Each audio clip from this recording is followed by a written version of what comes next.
ito ay rated SPG. Striktong patnubay at gabay ng magulang ang kailangan. Maaaring may masisirang tema, lengguwahe, karahasan, sexual, horror o droga na hindi angkop sa mga bata.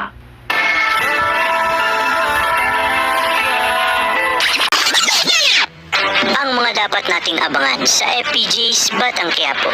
Ipinangako ni Tess sa kanyang sarili na gagawin niya ang lahat para makaligtas lamang si Tanggol at hindi ito makulong dahil naniniwala nga siya na hindi tama ang ginawa ng kanyang asawang si Rigor na basta na lamang nito barilin si Tanggol na walang kalaban-laban. Sa kabilang banda, walang mapagsidlan ang tuwa ni na Olga at David matapos ibalita ni David na nabaril na ng kanyang tatay Rigor si Tanggol at walang magiging hadlang sa kanilang mga plano. Kung kaya't sigurado na umuno si David na mapapasa kanya lahat ng dapat para kay Tanggol.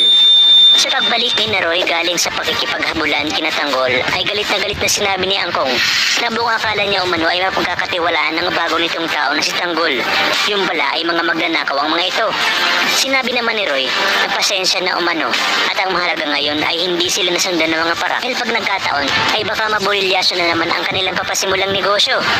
Tatawagan naman agad ni Angkong si Ramon upang ibalita ang nangyari na tinangay ang kanilang pera ng kanilang bagong tao. Ngunit hindi sinabi ni Angkong ang pangalan.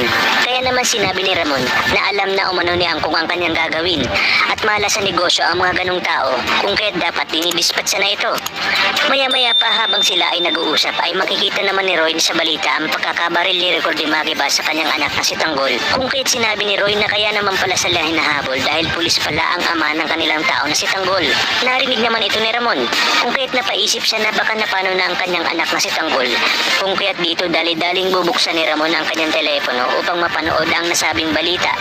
At dito laking gulat niya dahil ang Tanggol na binanggit sa balita ay ang taong pinaghihinalaan niyang anak na minsan na nga nilang nakaengkwentro sa hotel.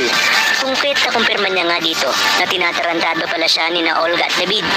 Sa inyong palagay, kakagat kaya sa paay na gagawin ni Ramon itong si David kung saan ipapatawag niya ito sa mansyon na lingid nga sa kaalaman ni David na alam na ni Ramon na hindi siya si Tanggol. Kaya naman mga kapamilya, tutok lang dahil napakarami pa nating dapat abangan dito lang sa pambansang teleserye ng Sambayanan, ang FPG's Batang Quiapo.